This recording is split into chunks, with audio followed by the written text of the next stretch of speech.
Welcome into the Cougar Tailgate, where BYU fandom lives. Here's your host, Lauren McClain. How's it going, everybody? It's good to be back with you. The national championship game for college football is on Monday with a non-surprising matchup between Alabama and Georgia. And although it's usually an entertaining game to watch, it always leaves us fans wanting because our team isn't in it.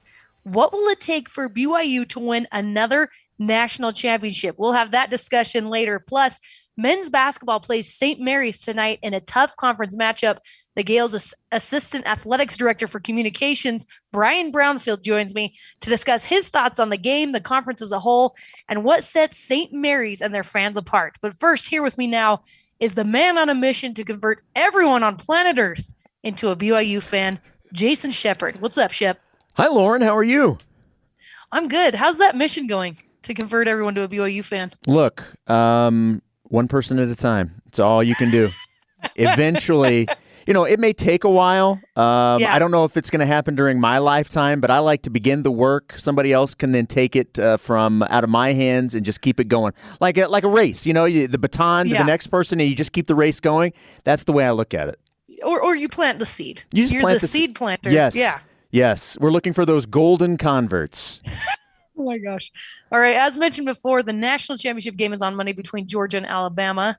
Not surprising. Shep, how invested are you in that game? It's the national championship game, so I will certainly watch. Here's where I differ from a lot of people, especially when it comes to Alabama. I don't hate them. I don't hate Nick Saban. In fact, that's who I will be pulling for in the national championship game. I have no problem rooting for Alabama.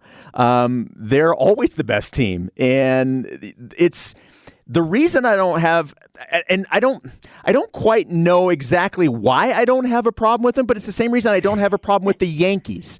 Like everybody they're tired of them winning, and I just, for whatever reason, that doesn't bother me. So I'm actually pulling for Nick Saban and the old Crimson Tide. I don't have a problem pulling for. You like winners. You like winners. Yeah, and that's okay. I'm Shep. fine That's with okay. it. Look, here's the thing. I'm also not a fan. I'm not a Crimson Tide fan. So if Georgia were to win, it's not like I'm going to lose any sleep over it either. But I have no problem pulling for Alabama. I'm with you that I think you got to respect what Alabama does. You got to respect what Nick Saban has made in Alabama and the type of athletes that he brings in year in, year out. It's incredible. And he's put in a lot of work and obviously reaps the benefits year in and year out. So that's something as a college football fan, you at least have to appreciate. I think it's so much fun to watch because you see these athletes that, man, no offense to anyone here in the West, but it is just a different breed over there. It really is just a different type of athlete. So when you see a Georgia and an Alabama play each other, you're like, am I watching an NFL game or a college game? I think that's why it's fun. Yes, I agree 100%. It is the closest team in college that we have to an NFL team. And the reason is because as soon as they're done at Alabama, they immediately go into the NFL and produce and become the stars at the next level. And Absolutely. Look, and let's be honest, that's the entire SEC, but certainly Alabama is leading the way in terms of that. Well, in honor of the national championship game, I asked you all on Twitter, what it would take for BYU to make it to another national championship game. And I got a lot of passionate responses from BYU fans and even some Utes and Aggies. But before we get to those, Shep, I want to know what you think. What's it going to take for BYU to make it to another national championship game? Well, the good news is one of the biggest hurdles will no longer be a hurdle in another year, and that's being in a P5 conference. That's one thing that BYU had to do. It was going to be nearly impossible to do it as an independent. Now that BYU is going to be in the Big 12 beginning in 2023, that major hurdle is now taken out of the equation. Now it really does boil down to having that, not just an undefeated season, but an undefeated special season. It's having a season like this last year where you're taking on, the upper echelon or perceived upper echelon of college football. You got a really tough schedule, and you have one of those special years where everything clicks. And BYU and most teams that aren't in the SEC are going to have to go undefeated in order to have a shot at it. It's not like you can be like Alabama or, any of those teams. Georgia can have a loss or two and still make it to the college football playoff and then eventually into the championship game. You're going to have to be undefeated. Look, the likelihood of it happening is obviously very, very small for anybody, for most teams in college football. Right. But the good news is that one major hurdle of you got to be in a P5 conference for a legit chance, that's now going to be reality for BYU. So you know what? You never say never. Just enjoy the ride. Absolutely. I love that perspective. I love that you ended with that. Just enjoy the ride, because that's what it's about. Very, very small chance, like you said, for any college football team to make it to the national championship, especially if you're not in the SEC. But I think BYU just isn't as deep. They're still going to be a church school, which is going to be harder to recruit, but it will help so much while they're in the Big 12. I think they need to win the Big 12 championship. Who knows how many years that's going to take. I think there needs to be a playoff expansion as well. I do love, Shep, that grad transfers like Christopher Brooks and Houston Heimuli are coming in. I think it's going to take a lot of those coming in, bigger recruits, and then you never know. You never know. But here are some of your responses. Mama Bird said a lot more money.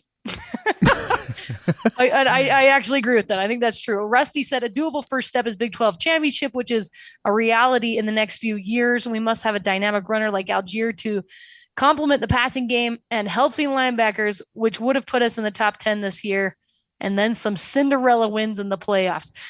There's a lot of ifs there. Well, hey, look at what happened to Cincinnati this year, Lauren. I mean, right. True. There were a couple of games they could have very easily lost, and they're in the same situation where one loss is going to drop them out. There's no chance they're sniffing the college football playoff and being one of those top 4 seeds if they have a loss. And there were at least 3 games that I can think of that could have gone the other way for them. So it does so much of it, and I hate saying luck, but things have to go your way.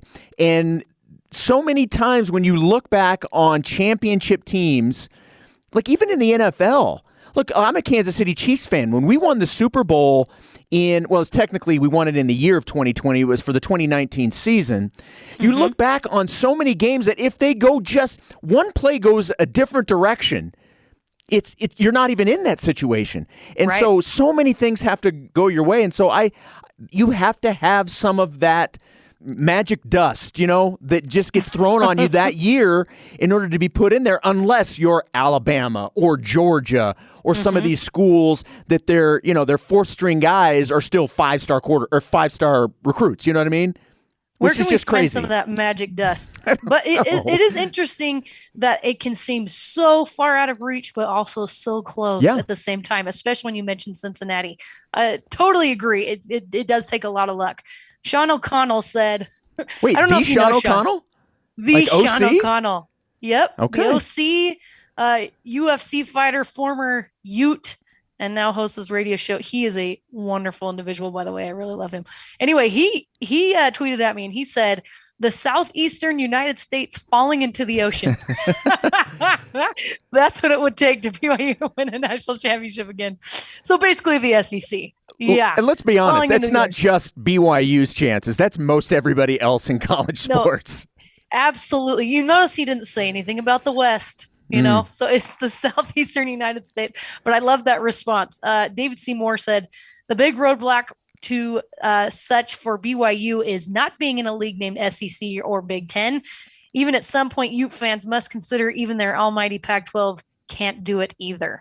So kind of like you just said. And yes, the Pac-12 has kind of gone downhill, especially in comparison to those other conferences. But hopefully in the future, things can round out a little bit. Koti Samana said, every Bama player enter the transfer portal and come to BYU. Hey, look, I still reference Najee Harris the running back for the Pittsburgh Steelers, because he came on a couple unofficial visits to BYU. I still reference him as a BYU guy just because he came on an unofficial. And I mostly do that because it kind of irks a certain fan base on social media when I say that. But it's right. Like, they would all have to transfer and go other places. Hey, Kalani could do it, man. Kalani, he has something special about him. If anyone could do it in the country, it could be Kalani. I like it. Louis Lapuaho said healthy. Plain and simple. And I think he's right. I mean, there's so many injuries, and that's just the name of the game with college football. That's every single team. You're going to have devastating injuries to your starters, but if somehow with that magical dust you were talking about, Shep, BYU can get a little of that, and all of their starters remain healthy because they just are not as deep as some of those teams in the SEC. So we also had a few, if hell freezes over, or move to FCS for some Ute Aggies fans. But overall, it was a great conversation. I really enjoyed. Thank you, everybody who tweeted in. I also posed a little would you rather question, Shep, on Twitter that I'm curious your response to. I asked, would you rather win a national championship as part of the Big 12 or beat Utah for the rest of eternity? What would you say? Ooh. Look, and I knew you would have to think about this. Yeah, I mean, look, let's be honest. Both would be awesome. I just think if you have a chance to win a national championship, you take it. And quite frankly, we know how bad Utah wants to beat BYU. I think every Ute fan would say the exact same thing. If you have a chance to win a national championship, but it means you're going to lose to your rival every year, I think they'd take it. I think at the end of the day, the end goal is supposed to be winning it all. That's what you practice for. That's what you prepare for. It's what you play for. That's the end goal. So if you have a chance, and BYU already has one, if BYU has a chance for a second national championship, in this hypothetical scenario, you go for that, even if it means losing to your rival. Absolutely. And to the Utes' credit, I feel like they actually did a wonderful job of that this year. Losing to BYU, that hurts, that stings. But then they took the conference and made it to the Rose Bowl. And I feel like that definitely overshadowed losing to BYU. Maybe not to BYU fans, but to the rest of the country. They don't care really that Utah lost to BYU, right? At the beginning of the season. The rest of the country doesn't care about the rivalry anyway. Right. Very true. That's in this state. It's like, look, now granted, there's probably more people that care about Ohio State and Michigan around the country, than just regionally. But still, the people that care the most about those rivalry games is people that live in the state of Ohio and the state of Michigan. So, so that's, I agree with that. And people care more about that rivalry because they talk about it endlessly on ESPN and other national entities as well. Correct. Because it's in the South and it's because of the athletes they have. All right, here's what you all said. The majority of you picked the national championship. BYU for the W said Natty in the Big 12. Anyone who says Utah has problems. Which leads me to Lange Archibald, however, who said, I would rather have a win over Utah every year. National championship is obviously the goal, but you can win it all, then have a losing record the next 2 years and have a head coach fired like LSU. What do you think of that, Shep? Look, there's a reason I took a pause, okay? I mean, beating your rival every year and knowing that you will always have scoreboard is very, very enticing. But again, look, if you have an opportunity to get another national championship, and how cool is it that we can say another national championship? That BYU already has one. But if you have that chance, I just don't know too many people that aren't going to take that. And it would be boring to win year in and year out, I'm talking for the rest of eternity. No, it wouldn't be boring. You may get used to it, but I don't know if it'd be boring. As long as they were some close games, BYU still came on top. All right, Russell Grizz said, I'd take another 9-game losing streak if it meant winning another natty. Heck, BYU could lose to the U and still win Big 12 and go to the college football playoffs and win a national championship. Very true. See, that's what's so much fun. It's been so long. I think we've almost forgotten what it was like to be in a conference. Now, granted, the last time BYU was in a conference, it was, the system was a little different, but we no longer have to, like, if BYU were to lose a game, you don't immediately have to feel defeated the rest of the year in terms of, well, now what are we playing for? You can still lose a game and still have something to play for. And that's what's so exciting. Not just that you're going into a P5 conference. That certainly is just unbelievable. But to be able to be back into that mindset where one game does not determine the rest of your schedule, that's going to be so much fun to be back in that situation. Hallelujah. Amen. I am so excited to be back in a conference for exactly that reason. All right, Chef, you're the best. Thanks so much. Thanks, Lauren. Always great to talk to you. Up next, BYU men's basketball is gearing up to take on St. Mary's tonight, and Gaels Assistant Athletics Director of Communication, Brian Brownfield, comes on to talk about what Gaels fans think of their conference championship hopes in a year where the WCC is deeper than it's been in a long time. And this is Cougar Tailgate.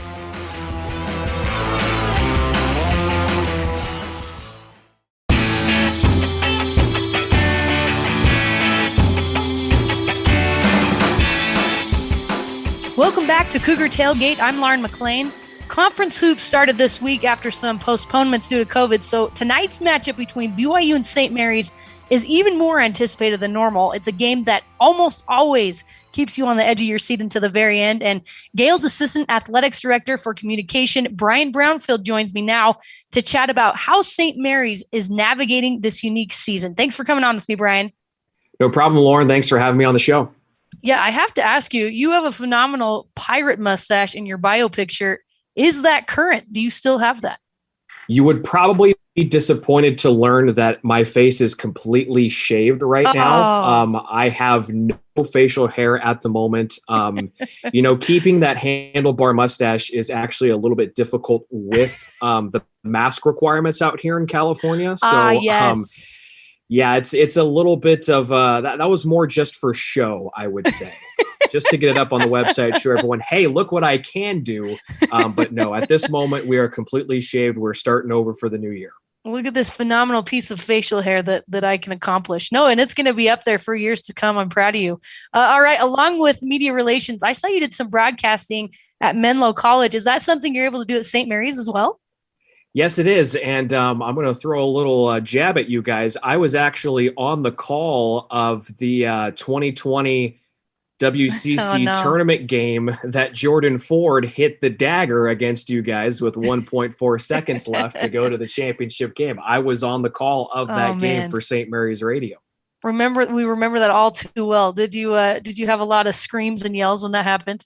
I think I was able to stay under control enough. I don't think I was completely in the red on my audio mixer, but that was a special moment. Certainly. I mean, I'd only been employed at St. Mary's for probably about 2 months when that happened, and that was my first run calling basketball. I didn't do any of the games in the regular season because our normal broadcaster Alex Jensen obviously does a fantastic job, but he couldn't make the tournament. They had me fill in, and boy, what a run that was, and what a game that was between St. Mary's and BYU, and we're looking forward to another one tonight.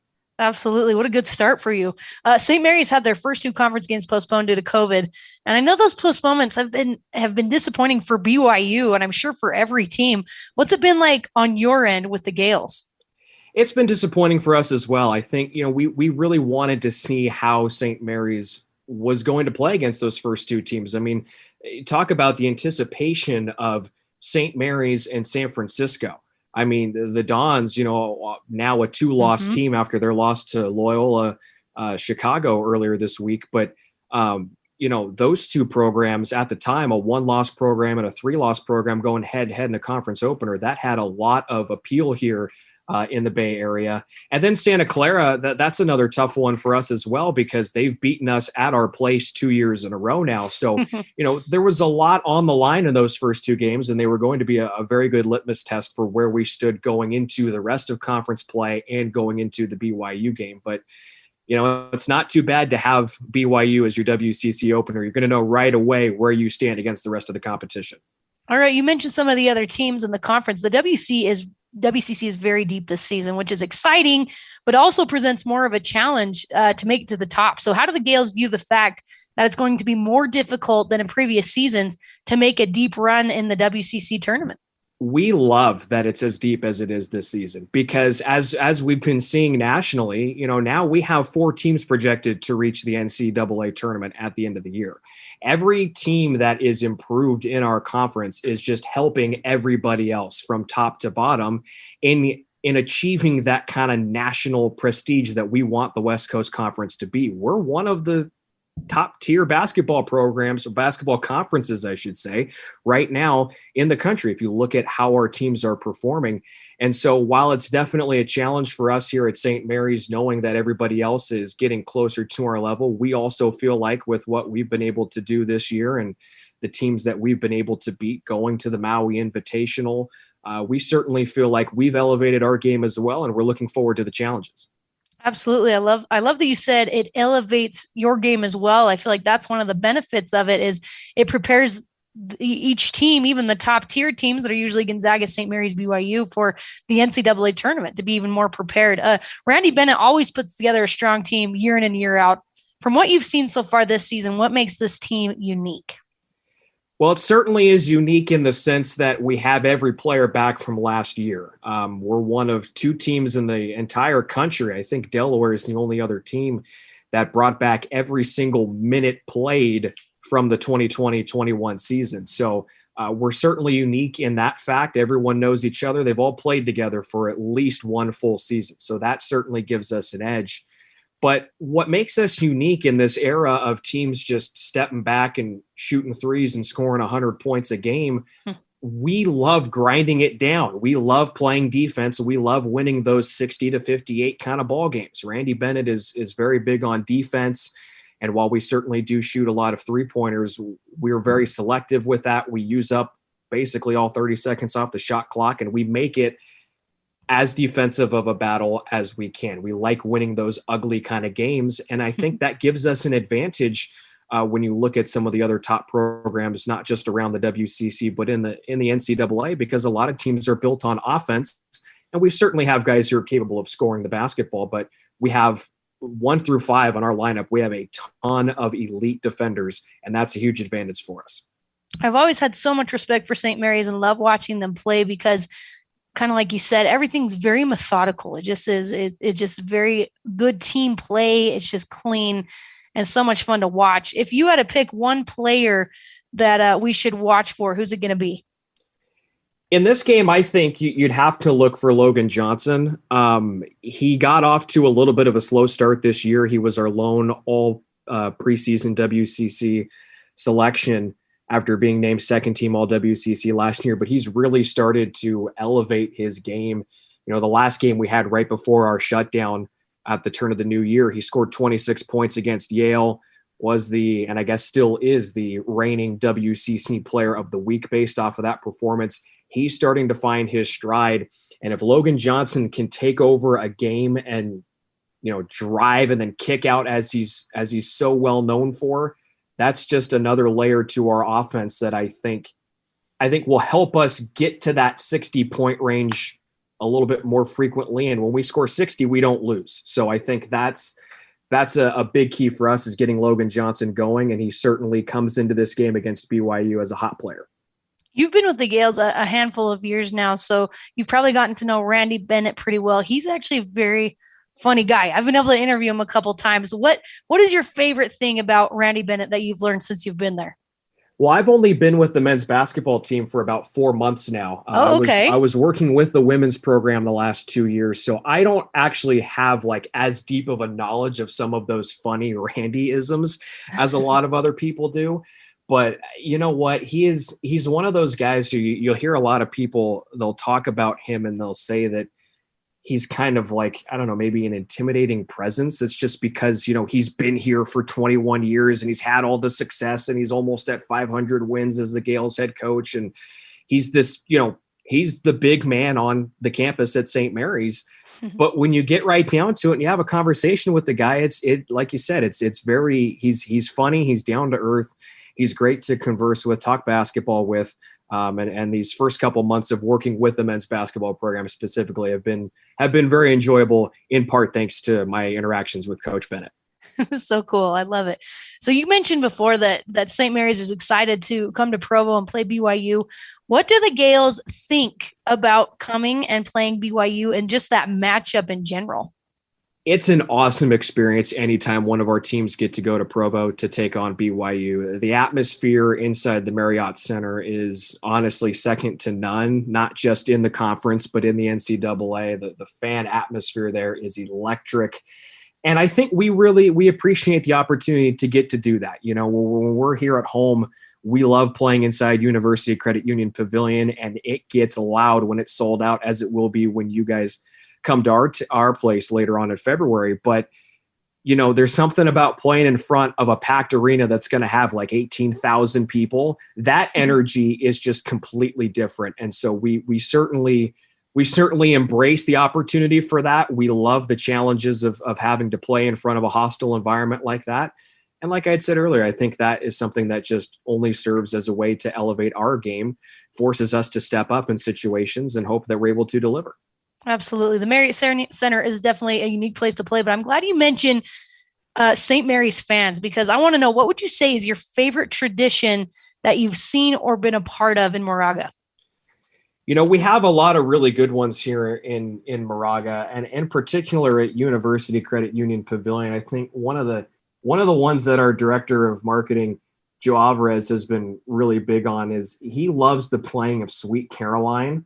And he does that usually after one of the media timeouts in the second half. And when this place is packed, it certainly is awesome. I know Sweet Caroline is maybe an overplayed song at certain venues, but it's a song that everybody knows. Right. Everybody loves it.